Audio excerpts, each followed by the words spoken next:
Halo teman-teman, saya Hendra Gunawan akan mempresentasikan ulang materi webinar Generasi Muda Menyongsong Indonesia Emas 2045 yang diselenggarakan pada tanggal 15 Juli 2020 oleh Panitia Kaderisasi Awal Terpusat ITB 2020. Sebagai latar belakang, bila pada abad ke-8 leluhur bangsa kita bisa membangun Candi Borobudur yang merupakan candi terbesar di dunia, dan pada abad ke-14 sampai dengan 15, Kerajaan Majapahit merupakan pelaku penting dalam percaturan dunia, apa yang bisa diperbuat oleh Indonesia pada abad ke-21 ini? Apakah Indonesia akan dilirik negara lain hanya sebagai negara yang kaya sumber daya alam untuk dieksploitasi, atau sebagai negara berpenduduk banyak dan merupakan pasar potensial bagi produk-produk mereka? Seperti apa sosok Indonesia pada 2045 nanti saat Indonesia berusia seabad? Nah, dalam dokumen Master Plan Percepatan dan Perluasan Pembangunan Ekonomi Indonesia atau MP3EI yang disusun oleh Menko Perekonomian pada tahun 2011, dicanangkan bahwa pada tahun 2025 Indonesia akan menjadi negara mandiri, maju, adil, dan makmur, berpendapatan per kapita sekitar $15.000 AS. Dan diharapkan menjadi kekuatan ekonomi 12 besar dunia. Lebih jauh, pada 2045, Indonesia diproyeksikan menjadi salah satu dari 7 kekuatan ekonomi di dunia dengan pendapatan per kapita $47.000 AS.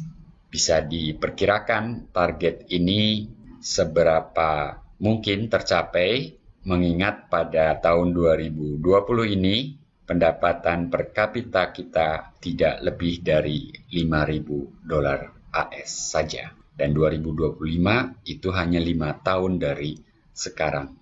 Selain itu, yang dimaksud negara maju dalam dokumen MP3I adalah pertumbuhan ekonominya positif dan tingkat inflasinya menurun. Apakah masyarakat dan kehidupannya juga maju atau beradab? Tidak disinggung sama sekali dalam dokumen MP3EI tersebut. Nah, salah satu argumen yang digunakan dalam dokumen MP3EI itu adalah statistik penduduk kita. Konon dalam kurun 2015 sampai dengan 2045, piramida penduduk Indonesia akan sangat ideal dengan penduduk mayoritas berusia 25 sampai dengan 45 tahun yang dikenal sebagai usia produktif. Indonesia akan menikmati apa yang disebut dengan jendela demografi. Istilah ini sering kemudian disebut sebagai bonus demografi.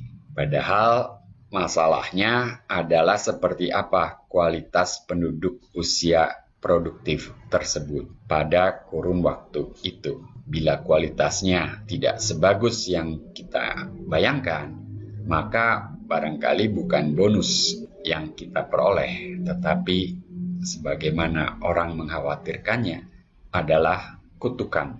Nah, sebagai ilustrasi, memasuki AFTA 2016, 4 tahun silam, para insinyur perlu mengantongi sertifikasi untuk dapat melaksanakan tugas keinsinyurannya di wilayah Asia. Berapa banyak insinyur kita pada waktu itu yang telah tersertifikasi? Ternyata tidak lebih daripada 100 orang. Pada saat yang sama, jumlah insinyur Singapura telah mencapai ribuan orang yang tersertifikasi.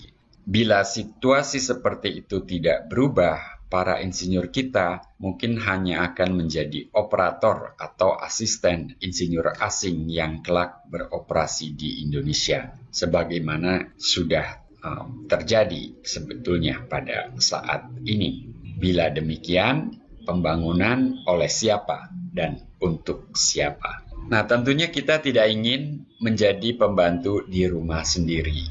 Namun, kita lihat banyak kasus yang terjadi sejak 2010-an hingga saat ini di negara kita terkait perpajakan, politik uang, permainan APBN, dan lain-lain. Dan pelakunya adalah para pemuda berusia 30 sampai dengan 45 tahun. Beberapa sekarang sudah menginap di dalam, ya. Anda bisa Google siapa saja yang saya maksud. Nah, pertanyaannya, dapatkah kita mengelola negara sendiri? Kita juga menyaksikan masyarakat kita yang suka menerabas, tidak peduli lingkungan, bekerja asal-asalan, berpikir jangka pendek, dan seterusnya. Termasuk pada masa pandemi COVID-19 ini. PSBB ya PSBB, tetapi kita menyaksikan di jalan, di titik-titik tertentu, masyarakat berkumpul tanpa memedulikan protokol kesehatan. Jadi pertanyaannya, pendidikan macam apa sih yang mereka dapat sebelumnya? Singkat kata, di era kehidupan modern ini, intelektualitas dan budaya masyarakat kita masih terbelakang. Padahal bila kita ingin menjadi negara maju dan beradab, banyak pekerjaan rumah yang harus kita garap, terutama mencerdaskan kehidupan bangsa. Ada kata kehidupan di sini, ya, bukan sekedar mencerdaskan bangsa, yang pada saat ini menurut saya belum terwujud. Kuncinya adalah pendidikan. Pendidikan. Bila kita tidak menggarapnya dengan baik, kita akan tenggelam, bukan sekadar tertinggal.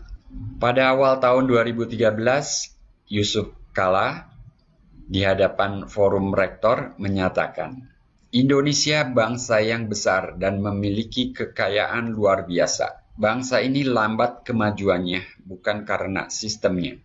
Negara boleh berbeda atau sama sistemnya, tetapi yang paling penting adalah soal kepemimpinan.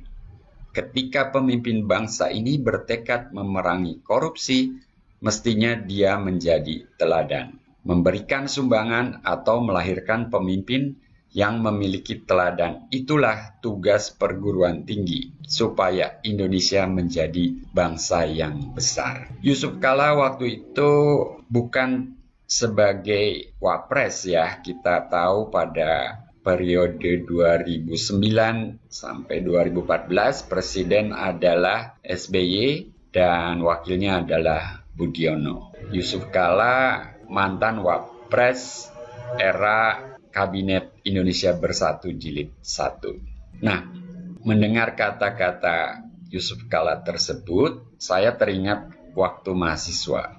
Saya pernah mahasiswa juga, ya. Senior saya mengatakan, a leader is one who knows the way, shows the way, and goes the way.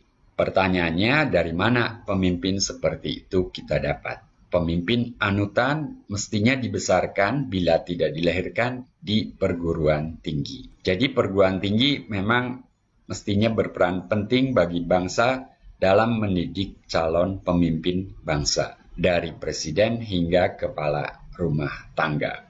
Nah, kontribusi perguruan tinggi yang dominan selama ini adalah alumni yang kita tahu turut menggerakkan bangsa ini, khususnya dalam ekonomi dan politik. Namun, kualitas dan kiprah mereka belum memadai menurut saya untuk menjadikan Indonesia maju dan beradab. Saat ini terdapat lebih daripada 4.000 perguruan tinggi di Indonesia, namun tak lebih dari 20 perguruan tinggi saja yang berkualitas. Bahkan 20 perguruan tinggi terbaik kita pun masih tertinggal dari beberapa universitas di negeri jiran, khususnya dalam pengembangan iptek yang menjadi faktor utama pembangunan ekonomi saat ini dan ke depan.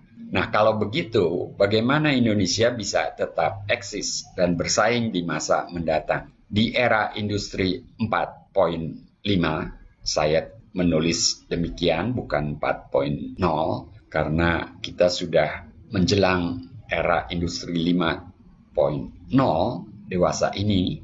Hanya bangsa yang menguasai iptek dan memiliki budaya yang tangguhlah yang dapat bersaing dan menjadi bangsa besar dengan peradaban maju. Indonesia 2045 mungkin masih lama menurut Anda. Masih 25 tahun lagi, so what? Begitu ya. Tapi saat itu sebagian dari kita sebetulnya akan mengawal bangsa ini.